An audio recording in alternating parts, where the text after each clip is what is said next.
Hello అందరికీ welcome to our channel. Video upload చేసి చాలా మంత్స్ అవుతుంది కదా, మంత్స్ కూడా కాదు 1 year అవుతుంది. మధ్యలో ఆపేయడానికి రీజన్ ప్రెగ్నెన్సీ అండ్ దాని తర్వాత బేబీతో కుదరలేదు. నెక్స్ట్ నుంచి చాలా వీడియోస్ ఎడిట్ చేయాల్సినవి ఉన్నాయి, నెక్స్ట్ నుండి అప్లోడ్ చేస్తాను. అండ్ ఈ వీడియో తీయాల్సింది దానికి మెయిన్ రీజన్ ఏంటంటే ప్రెగ్నెన్సీ గురించి చాలామంది అడుగుతున్నారు. లైక్ మా ఫ్రెండ్స్ కానీ కజిన్స్ కానీ ప్రెగ్నెన్సీలో ఎలా హెల్దీ ఫుడ్ తీసుకున్నాము అండ్ నార్మల్ డెలివరీ ఎలా అయింది అని చాలామంది అడుగుతున్నారు. సో ఈ వీడియో వల్ల కొంతమందికైనా హెల్ప్ అవుతుంది కదా అండ్ ఇన్ఫర్మేషన్ షేర్ చేసుకుందామని చేస్తున్నాను. సో ఈ వీడియో అయితే ప్రెగ్నెన్సీ గురించే ఉంటుంది. ఎవరైనా ఇంట్రెస్ట్ ఉన్న వాళ్ళు చూడండి, లేదంటే స్కిప్ చేయొచ్చు. So first of all pregnancy అనేది ఒక అమ్మాయికి గిఫ్ట్ లాంటిది. ప్రెగ్నెంట్ అయ్యి మదర్ అవ్వడం అనేది ఇప్పుడున్న డేస్లో, ఒకప్పుడు డేస్ వేరు, అప్పుడున్న హెల్దీ వేరు, ఇప్పుడున్న హెల్త్ వేరు, అండ్ అప్పుడున్న వాళ్ళు తినే ఫుడ్ వేరు, ఇప్పుడు మనం తినే ఫుడ్ వేరు. అంతా కెమికల్స్ జంకే కదా మనం ఎక్కువ తినేది. సో నాకు ప్రెగ్నెన్సీ అనేది చాలా, అండ్ బిఫోర్ దిస్ ప్రెగ్నెన్సీ నాకు ఒకసారి ప్రెగ్నెన్సీ వచ్చింది. అది ఎందుకో తెలీదు, 7th వీక్లోనే మిస్క్యారేజ్ అయిపోయింది. దాని రీజన్ డాక్టర్కి కూడా తెలీదు. దాని తర్వాత మేము చాలా టెస్ట్ చేయించుకున్నాం, బట్ ఏం లేదు, అంతా నార్మలే ఉంది. సో మేమైతే నెక్స్ట్ ప్రెగ్నెన్సీకి చాలా గ్యాప్ తీసుకున్నాము అండ్ కేర్ కూడా తీసుకున్నాం, ఫుడ్ విషయం కానీ ఏదైనా కానీ డాక్టర్ సజెషన్ కానీ అంతా. సో నెక్స్ట్ మేము ఎప్పుడైతే ప్రెగ్నెన్సీ ట్రై చేద్దాం అనుకున్నామో దానికి 6 months ముందు నేను మా హస్బెండ్ ఇద్దరం ఫుడ్ హ్యాబిట్స్ అన్నీ మార్చేసుకున్నాం. లైక్ కంప్లీట్గా జంక్ తినలేదు, లైక్ మైదా అసలు తినలేదు, బయట ఫుడ్ తినలేదు. అండ్ డ్రింక్స్ అంటే కూల్ డ్రింక్స్, థమ్స్అప్ కానీ అవేం తీసుకోలేదు, మొత్తం మానేసాము. ఆయిల్ ఫుడ్ అయితే ఎక్కువ తినలేదు, జస్ట్ అది కూడా మేము గానుగ నుంచి తెప్పించిన ఆయిల్ మాత్రమే యూజ్ చేసాము. ఇలా చాలా కేర్ తీసుకొని, అండ్ 3 months బిఫోర్ నేనైతే folic and iron tablets 2 use చేశాను. మేబీ అందరికీ అక్కర్లేదు, నాకు తెలీదు. నేనైతే బిఫోర్ దిస్ అలా అవ్వడం వల్ల భయంతో తీసుకున్నాను. బట్ ఈ డేస్లో తీసుకొని డాక్టర్ దగ్గరికి వెళ్ళి మనం మొత్తం అన్ని టెస్ట్ చేయించుకొని అసలు మన విటమిన్ బాగుందా, కాల్షియం అంతా మన బాడీలో కరెక్ట్గా ఉందా అన్నీ చూపించుకొని తర్వాత ప్లాన్ చేసుకుంటే ఎలాంటి కాంప్లికేషన్స్ ఉండవని అనుకుంటున్నాను. ఇంకొకటి బేసిక్గా ఒకసారి అలా అయిన తర్వాత ఇంకోసారి వచ్చినప్పుడు చాలా భయం వేసింది నాకు. మామూలుగానే ఓవర్ థింకింగ్ అండ్ భయం చాలా ఎక్కువ. అండ్ ఈసారి ప్రెగ్నెన్సీ కన్ఫర్మ్ అయింది, చాలా భయం వేసింది మళ్ళీ అలా అవుతుందేమో అని. బేసిక్గా ఫస్ట్ టైం అలా అయ్యేసరికి చాలా డిప్రెషన్ వచ్చింది. అది ఇలా అయింది ఏంటి అసలు, చాలా నాకే చాలా బాధ వేసేది. దాంతోపాటు మనకి ఇలాంటి స్టేజ్లో మనం ఉన్నప్పుడు మనకి హస్బెండ్ సపోర్ట్తో పాటు ఫ్యామిలీ సపోర్ట్ కూడా ఉండాలి. లక్కీలీ మా ఫ్యామిలీ అందరూ కూడా మాకు బాగా సపోర్ట్ చేశారు. ఎప్పుడు ఏ విషయంలో ఫోర్స్ చేయలేదు. ఈ పిల్లల విషయంలో అయితే అసలు ఫోర్స్ చేయలేదు. బయట వాళ్ళు అడుగుతున్నా కానీ వాళ్ళే మమ్మల్ని ఎప్పుడు ఏ క్వశ్చన్ చేయలేదు. ఈ ప్రెగ్నెన్సీ కన్ఫర్మ్ అయ్యాక నేను ఈ స్టేజ్లో ఉన్నా, ఇది కూడా ఉంటుందా, ఇట్లా అవుతుందా అని. ఆ స్టేజ్లో ఎవరైనా అట్లనే ఉంటారు. చాలా భయంతో ఉన్నాను నేనైతే, అండ్ చాలా స్ట్రెస్ వచ్చేది.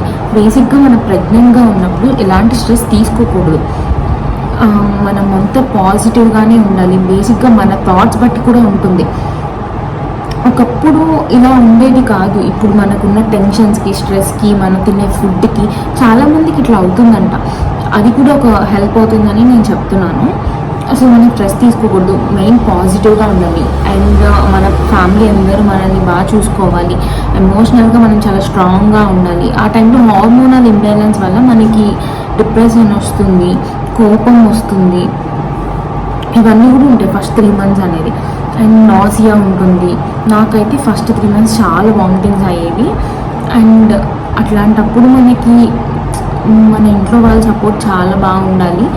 కొంతమంది సింగిల్గా ఉంటారు, బట్ ఫ్యామిలీతో ఉన్నప్పుడు మా ఫ్యామిలీ అయితే మేము చాలా బాగా చూసుకున్నారు. ఇంకా మా హస్బెండ్ కూడా. అండ్ నాకు మెయిన్ నా ప్రెగ్నెన్సీ ఇంత హ్యాపీ జర్నీ అవ్వడానికి వన్ ఆఫ్ ది రీజన్ మా డాక్టర్ కూడా. మేము రాజమండ్రిలో ఉత్తమ లక్ష్మి గారు అని ఉంటారు. ఆవిడ చాలా సీనియర్, 70 years ప్లస్ ఉంటాయి ఆవిడకి. నేను ఆవిడ దగ్గరికి వెళ్ళాను సెకండ్ టైం ఇలా ప్రెగ్నెన్సీ వచ్చినప్పుడు. ఆవిడైతే చాలా బాగా ట్రీట్ చేశారు. ఆవిడకి తెలుసు కదా నాకు ఫస్ట్ ఇట్లా అయిందని చెప్పి నేను ఇట్లాంటి భయపడుతున్నానని కూడా చాలా బాగా చూసుకున్నాను. వెళ్ళిన ప్రతిసారి 1 అవర్ మాట్లాడేవాళ్ళు, ఇట్లా ఉండాలి, మీరు ఇట్లా భయపడద్దు అని చెప్పి.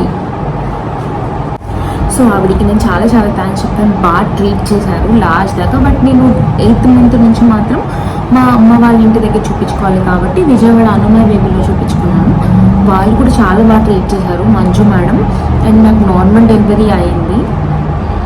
జస్ట్ బికాజ్ హాస్పిటల్ వల్ల అండ్ మేడం వల్ల వన్ ఆఫ్ ది రీజన్ అయితే మనలో ఉండాలి మెంటల్ స్ట్రెంత్ కూడా. అండ్ బేసిక్గా ప్రెగ్నెన్సీలో మనం మెంటల్గా హ్యాపీగా ఉంటే బేబీ కూడా హ్యాపీ ఉంటుంది. అండ్ తన బేబీ థాట్స్ కూడా ఆఫ్టర్ బేబీ కూడా చాలా హ్యాపీగా ఉంటుంది ఆఫ్టర్ డెలివరీ కూడా. అండ్ మెయిన్గా ఫుడ్ కూడా ఒక రీజన్. ఏంటంటే నేను ప్రెగ్నెన్సీ కన్ఫర్మ్ అయిన దగ్గర బిఫోర్ ప్రెగ్నెన్సీ కూడా చాలా జాగ్రత్తగా ఉన్నా.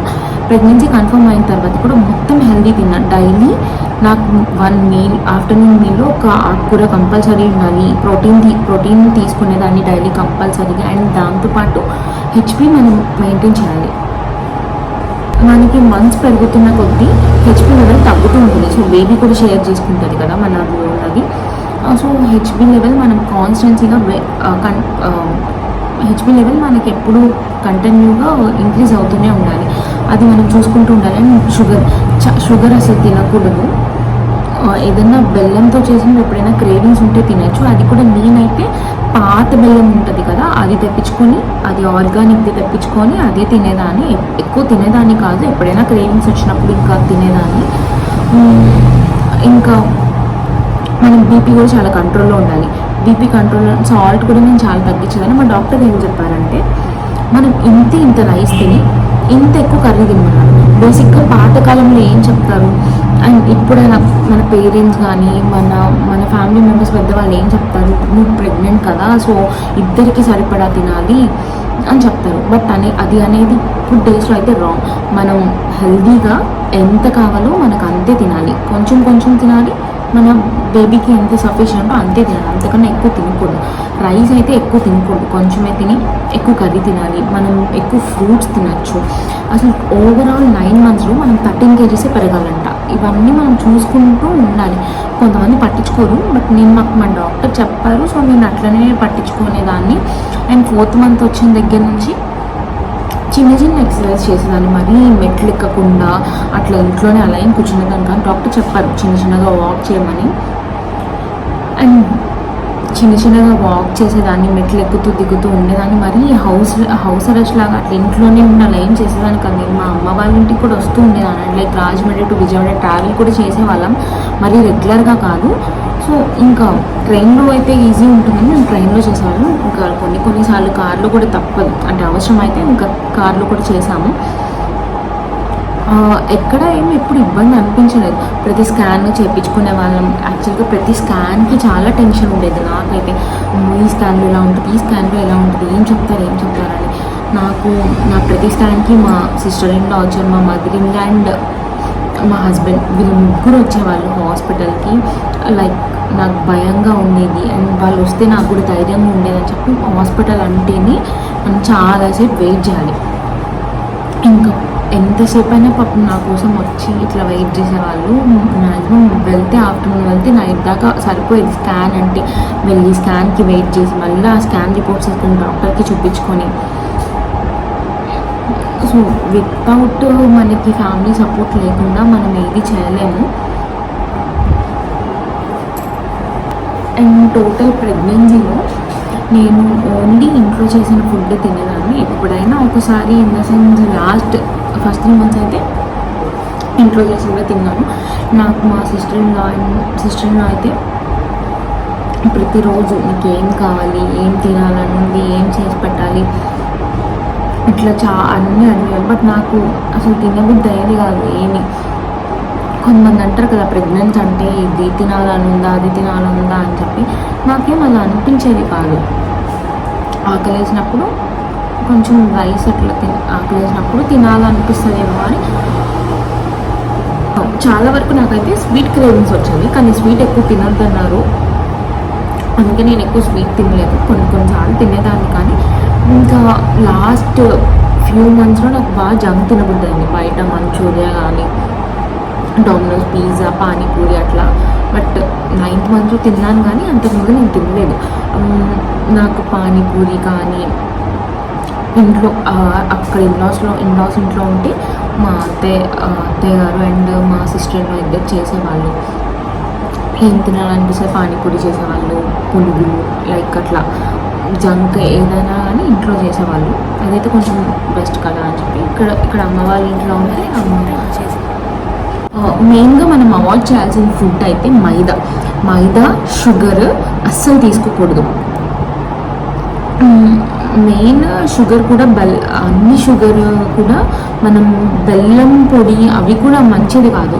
పాత బెల్లం ఆర్గానిక్ ఏదైనా ఉంటే ఎప్పుడైనా తినాలనిస్తే అది చూసుకోవచ్చు. అసలు మైదా అస్సలు తినకూడదు. మైదా ప్లేస్లో మనం గోధుమ పిండి పెట్టుకోవచ్చు.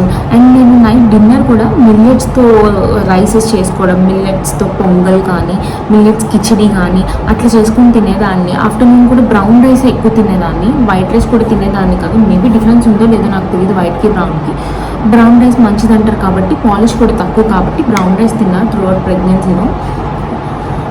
బ్రేక్ఫాస్ట్ అయితే దోశ, అంటే క్యాలరీస్ కూడా చూసుకొని తినచ్చు. నేను తినేది దోశ, కొంచెం ఇడ్లీ కానీ పోహ, అటుకులు కూడా మంచిది కదా, సో అలా పోహ తినేదాన్ని. అట్లా ఆయిల్ తక్కువ ప్లస్ దాంట్లో ఎక్కువ మనకి యూజెస్ విటమిన్స్ ఉండేవి చూసుకొని తినేదాన్ని. మనకి ప్రోటీన్ వల్లనే బేబీ అనేది ఎక్కువ గ్రో అవుతుంది. బేబీ వెయిట్ పెరగాల్సింది త్రూ ప్రోటీన్ ద్వారానే, సో అది చూసుకోవాలి. ఇంకా నేను ఒక డైట్ చార్ట్ ప్రిపేర్ చేసుకున్నాను, ఏ డే ఏం తినాలి, ఏ డే ఏం చేసుకోవాలని. ఆకుకూర అయితే కంపల్సరీ. మనకి బ్లడ్ హెచ్బి అనేది, కొంతమంది క్యారెట్ బీట్రూట్ జ్యూస్ తాగుతారు కదా, మ్యాక్సిమం చాలామంది తాగుతారు. నాకు అది పడేది కాదు, ప్రెగ్నెన్సీలో తాగబుద్ధి అయ్యేది కాదు. కొంతమందికి నాలా తాగబుద్ధి అవని వాళ్ళు ఏం చేయొచ్చు అంటే దానికి ఆల్టర్నేటివ్గా మనం డైలీ ఆకుకూర తినడం వల్ల హెచ్బి పెరుగుతుంది. అండ్ క్యారెట్ సింగిల్గా తినొచ్చు. నేనైతే ఇవే తిన్నాను, క్యారెట్ తిన్నాను విడిగా స్టీమ్ చేసుకొని, లేదంటే విడిగా కూడా తిన్నాను. అండ్ ఆకుకూర వల్ల పాలకూర, తోటకూర, చుక్కకూర వీటి వల్ల మనకి హెచ్పి పెరుగుతుంది. అది డైలీ కంపల్సరీ మనం మీల్లో యాడ్ చేసుకుంటే ఆటోమేటిక్గా అదే పెరుగుతుంది. సో అండ్ డాక్టర్ ఎట్లనో మనకి టాబ్లెట్స్ ఇస్తారు కదా, వాటి సపోర్ట్తో సరిపోతుంది. నాకైతే ఎప్పుడు త్రూ అవుట్ ప్రెగ్నెన్సీ 13 ఉంది. 4th మంత్లో 10 ఉంది. తర్వాత నుంచి కంటిన్యూగా తినడం వల్ల 13 ఉంది. డెలివరీ అయ్యేదాకా 13 ఉంది. సో నేను బ్రాకలీ తినేదాన్ని, బాయిల్ కూడా కాదు, స్టీమ్ చేసుకునేదాన్ని. క్యారెట్ అవి బ్రాకలీ తింటే బేబీకి స్పైన్ అనేది బాగా ఫామ్ అవుతుందంట. అండ్ ఫస్ట్ 3 మంత్లో నేను అవన్నీ చూసుకొని తినేదాన్ని. ఫస్ట్ 3 మంత్స్ అనేది కొంచెం బేబీకి ఎన్టీ స్కాన్ అని చేస్తారు. ఆఫ్టర్ తర్వాత 5th మంత్లో టిఫా స్కాన్ చేస్తారు. టిఫా స్కాన్లో టోటల్ బేబీ అనేది మనకి ఫామ్ అయిపోతుంది. తర్వాత నుంచి బేబీ అనేది గ్రో అవుతుంది. అండ్ మనకి ఎవ్రీ స్కాన్ ఇంపార్టెంటే టోటల్ ప్రెగ్నెన్సీలో. మనం ప్రోటీన్ చూసుకొని తినాలి. అండ్ నేను ఏది తిన్నా దాంట్లో ఎంత ప్రోటీన్ ఉంటుంది, ఎంత విటమిన్ ఉంటుంది, అవన్నీ నేను గూగుల్ చేసుకొని సో తినేదాన్ని. ఇంత కేర్ తీసుకోవడం వల్ల యూజ్ ఉందా అంటే ఏమో, కొంతమంది ఎలా అయినా తినేస్తారు, ఈ ఫుడ్ అనేది ఆ ఫుడ్ అనేది. బట్ తీసుకుంటే మనకే మంచిది. అండ్ బేబీతో మనం మాట్లాడుతూ ఉండాలి, యాక్టివిటీస్ చేసేదాన్ని, లైక్ యాప్టిట్యూడ్ చేసేదాన్ని, పెయింటింగ్ వేసేదాన్ని, మైండ్ ఎప్పుడు పీస్ఫుల్గా ఉంచుకోవడానికి ట్రై చేశాను, మ్యూజిక్ వినేదాన్ని. అండ్ మనం అలా పెయింటింగ్ యాక్టివిటీస్ చేయడం వల్ల బేబీకి బ్రెయిన్ కూడా డెవలప్మెంట్ ఉంటుంది. రైట్ సైడ్ బ్రెయిన్ డెవలప్ అవుతుందంట ఎక్కువ. బేబీతో మాట్లాడుతూ ఉండేదాన్ని. నేను ఎప్పుడు చెప్పేదాన్ని ఇట్లా ఏడవద్దు అవన్నీ. నిజంగానే తను ఎక్కువ ఏడవదు, పుట్టిన దగ్గర నుంచి కూడా తను ఎక్కువ ఏడవదు అసలు. ప్రెగ్నెన్సీలో నేను తనతో చెప్పినవన్నీ మ్యాక్సిమం చెప్పాను. ఎథిక్స్ చెప్పేదాన్ని, వాల్యూస్ చెప్పేదాన్ని. మేబీ వింటారు మన మాటలు విని, మేబీ ఏమైనా యూజ్ ఉంటుందేమో అని అందరూ చెప్తారు కదా మన పెద్దవాళ్ళు. నేను అట్లనే చేసేదాన్ని. దేవుడు పాటలు చెప్పేదాన్ని, లలితా సహస్రనామం వినేదాన్ని. ఇంకా డివోషనల్గా కూడా చాలా బాగా ఉండేవాళ్ళం. పూజ చేసేదాన్ని రోజు కంపల్సరీగా. అండ్ తర్వాత నార్మల్ డెలివరీ గురించి వస్తే, నేను ఫస్ట్ 3 మంత్స్ భయపడ్డా. ఓకే, తర్వాత నుంచి కూడా నేను మా హస్బెండ్ నార్మలే అవ్వాలి, ఇంకా మనకి సిజేరియన్ వద్దు అని మెంటల్గా ఫిక్స్ అయ్యాం చాలా. ఏంటంటే అసలు సిజేరియన్ అని థాట్ పెట్టుకోలేదు. సిజేరియన్ అనేది మనం చాయిస్ ఏం కాదు, బట్ ఇప్పుడు నార్మల్ అవ్వకపోతే అది తప్పదు అనుకోండి. బట్ మనం మెంటల్గా ఫిక్స్ అవ్వడం కూడా ఒకటి ఉంటుంది. ఫస్ట్ నుంచి నేనైతే అసలు సిజేరియన్ నేను థాట్ పెట్టుకోలేదు ఎండింగ్ దాకా. అండ్ దానికి ఎక్సర్సైజెస్ చేశాను. ఇప్పుడు 8th మంత్ నుంచి నేను చాలా బాగా బాల్ ఎక్సర్సైజ్ చేశాను, టక్ వాక్ చేశాను. నాకు ఇక్కడ హనుమా బేబీ హాస్పిటల్లో ఎవ్రీ వీక్కి ఏ వీక్ ఆ వీక్ ఎక్సర్సైజ్ చెప్పేవాళ్ళు. అవి నేను కంపల్సరీ చేశాను. ఎక్సర్సైజ్ వల్లనే యూజ్ ఉందా అంటే చాలా ఉంటుంది. ఎక్సర్సైజ్ వల్ల ఉంటుంది, మనం మెంటల్గా ఫిక్స్ అయిన దాన్ని బట్టి ఉంటుంది. ఇంకొకటి ఏంటంటే డెలివరీ టైంలో మనకి ఫీవర్ వల్ల కానీ ఆర్ఎల్స్ బేబీ సపోర్ట్ చేయకపోయినా మనకి సీ-సెక్షన్ చేస్తారు. మనం బేబీకి కూడా ముందు నుండి చెప్తున్నా కదా మాట్లాడాలని. నేను బేబీకి కూడా చెప్పేదాన్ని, నువ్వు మనకి నార్మలే అవ్వాలమ్మా, అమ్మకి నార్మల్ డెలివరీనే అవ్వాలి, నువ్వు సపోర్ట్ చేయాలి అని నేను చెప్తున్నాను. కానీ మా హస్బెండ్ కూడా చెప్పేవాళ్ళు. సో ఆ టైంలో బేబీ అయితే అస్సలు ఇబ్బంది పెట్టలేదు. నాకే చాలా పెయిన్స్ వచ్చింది. నా క్లిప్స్ కూడా యాడ్ చేస్తాను. చాలా అంటే ఇంకా అసలు భరించలేకపోయాను. ఎపిడ్యూరల్ ఫస్ట్ నేను అనుకున్నా నువ్వు ఎపిడ్యూరల్ అనేది తీసుకోకూడదు, న్యాచురల్గానే ఇవ్వాలి అని చెప్పి. కానీ ఒక స్టేజ్కి వచ్చాక 6 mm ఓపెన్ అయింది. 6 సెంటీమీటర్స్ ఓపెన్ అయిన తర్వాత నేను ఇంకా అసలు భరించలేకపోయాను. లేదు నాకు ఎపిడ్యూరల్ ఇచ్చేయండి అంటే, యాక్చువల్గా ఎపిడ్యూరల్ ఇవ్వడానికి అనస్థీషియా డాక్టర్ ఉంటారు.